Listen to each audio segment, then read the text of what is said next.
26번인가 전국 돌아다니면서 막 퍼줬지 않습니까? 백신 막 날리고 다녔잖아요. 천조. 천조?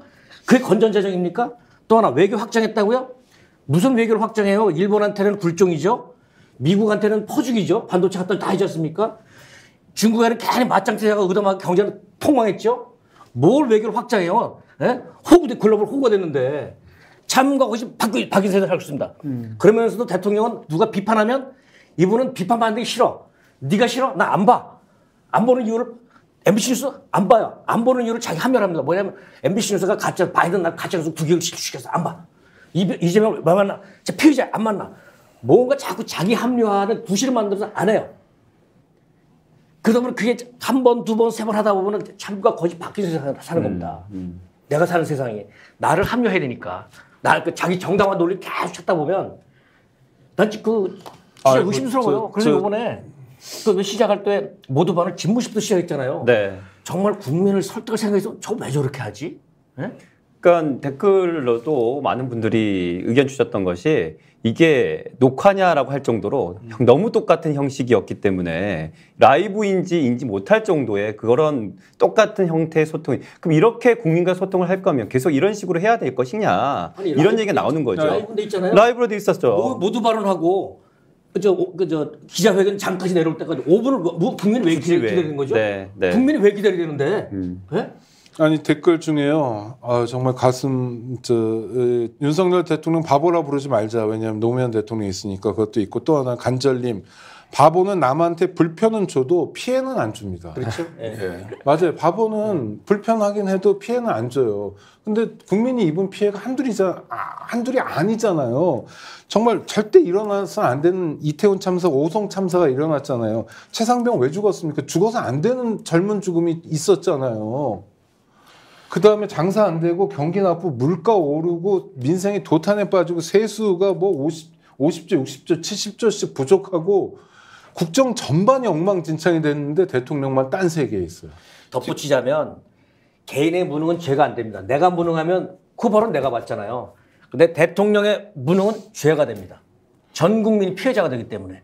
많은 분들이 댓글 주고 계신데요. 네. 김은태님, 간절님, 코지님, 정승만님, 서연아님, 오케이님 정말로 뜨겁게 지금 많은 분들이 주시고 지금 동시 접속자가 지금 12,000명이 넘었다는 게 놀랍지 않습니까? 저희들이 정말로 적석해서 방송해서 우리가 제일 먼저 분석하고 국민들께 있는 진실을 판단할 수 있도록 정보를 제공하자고 했는데 대통령의 기자회견 내용이 정말로 너무 부족하고 말이 안 된다. 이러니까 기대가 아니라 실망을 오히려 정복시키는 것. 실망을 넘어서 분노입니다. 분노. 아마 오늘 이제 보수 언론이 어떻게 이제 분석하는지 한번 보십시오. 네. 할 필요 없는 기자회견해서 오히려 욕을 바가지로 들어먹는 국면인데 이게 이제 대통령의 레임덕을 가속화시킬 거고 대통령이 실질적으로 국정 운영하는데 에너지를 확보하는 것이 아니라 쓸데없는 변명에서 총선 이후에 바뀐 게 하나도 없다라고 아예 쐐기를 박아버리고 어떤 경우에도 김건희 여사까지는 누구든 침범할 수 없는 성역이다라는 것을 가이드라인으로 이제 제시했습니다. 그러면 제가 대통령실 참모들한테 묻고 싶죠. 오늘 기자회견도 짧게 봤지만 우리가 먼저 풀버전을 보고 이렇게 방송한 게 아니니까. 내부에서 체계적으로 준비한 기자회견이 아니에요. 네. 내부에서 체계적으로 준비했다면 이 질문을 이렇게 대답해야 그래도 결국에는 우리가 원하는 목적을 달성하지만 국민들 마음은 좀 풀어줘야 될 거 아닙니까? 네. 전혀 그런 부분에서 대통령에게 국민적인 일종의 바람을 담아서 전달해 준 사람이 없습니다. 이게 굉장히 중요하고 아마 대통령실에서 지금 이것을 주도했던 사람들이 뼈저리게 느끼고 있거나 아니면 나의 일이 아니니까 대통령이 알아서 하겠지라고 했던 게 하나, 내부에서 체계적으로 준비가 되지 않았다는 거 하나 지적하고요. 두 번째는 전체적인 맥락을 보면 도저히 건드릴 수 없는 성역이 정말 콘크리트 장벽처럼 높여 있는 높은 벽이 하나 있습니다. 김건희 여사와 관련된 거예요. 이 부분은 아예 내부에서 논의를 할 흔적 또는 논의를 했다는 거를 느낌으로도 윤석열 대통령의 발언에서 안 되는 거예요. 이 문제는 드러내는 순간 바로 누군가로부터 공격을 받거나 그 내부에서 참모들이 살아남지 못하는 상황이 있을 수 있다.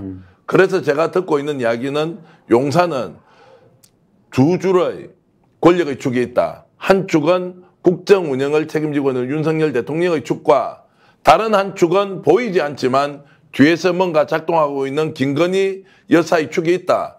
이것은 경쟁관계든 협력관계든 우리가 알 수 없지만 확실하게 영향을 미치는 것은 분명하다. 그것이 박영선, 양정철 건대 터졌고 이번에 함성덕 교수와 임혁백 교수 간의 영수회담 사전 뒷거래와 관련된 것도 터졌고 거기에 대해서 시인도 부인도 하지 않고 실체적 진실이 뭐냐고 했을 때 그 보이지 않는 한 축이 뭔지를 누구도 이야기하지 않고 있어요. 추측만 하고 있죠. 그런 상황이 이번 기자회견에도 그대로 담겨 있는데 그 나머지 한 축은 김건희 여사 문제와 관련해서는 절대로 건드려서는 되지 않는다라고 명확하게 쐐기를 박은 기자회견이기 때문에 결론 이렇습니다. 욕들을 먹을 각오하고 원래 기자회견 하기로 했으니 할 뿐이다. 어떤 욕이 들어오더라도 할 수 없다. 할 수 없다. 이제 이런 정도의 상황으로 가지 않느냐는 생각을 해봅니다. 네. 누구의 마음도 풀어주지 않은 건 아니고 대통령 부인의 마음은 풀어주는 것 같아요. 뭐 어제 저 대통령 장모 저 가석방도 했고 네. 그래서 저는 구독자 여러분들 저 소통 저희하고 소통도 그렇게 하시는데 화는 오늘까지만 내고요. 우리도 이제 오늘 이후에는 좀 차분해져야 될 것 같습니다. 그래서 저 도대체 이런 대통령을 계속 가야 되는 건지 국민들이 이런 대통령을 총선을 통해서 심판했는데도 불구하고 그 심판이 통하지 않는 상황.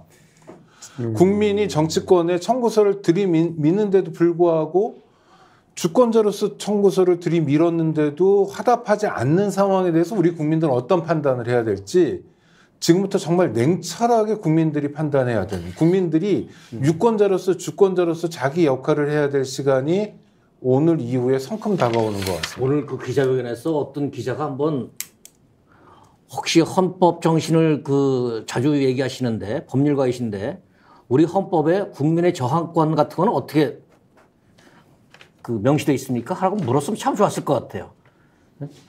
네. 자, 오늘 그 뭐 우리 시청자분들도 보셨겠고 공감도 하셨을 텐데 이 지금 대통령실 안의 분위기도 그렇고요. 또 보수 쪽의 분위기도 그렇고 서로 간에 굉장히 불통과 마찰 갈등이 굉장히 보여진다라는 게 분명하다 생각이 드는데 여기서도 다시 검찰의 민낯도 보여졌다라고 생각이 드는 부분도 있어요. 지금 이번에 그 수사를 하기로 했던 그 이원석 총장 같은 경우에도 한동훈 라인으로 해가지고 계속 얘기가 오고 갔지 않습니까? 그 한동훈 관련해서 최근에 또 지금 어떤 얘기들이 계속 나오고 있습니다. 그 얘기 살짝 해주면 좋을 것 같습니다. 네. 저는 국정원 스픽스는 말하는 언론입니다. 대세는 유튜브, 그중에서 스픽스. 좋아요, 댓글, 구독, 알림 설정. 여러분이 저희를 사랑해 주시고 우리가 여러분을 사랑하는 4가지 방법입니다.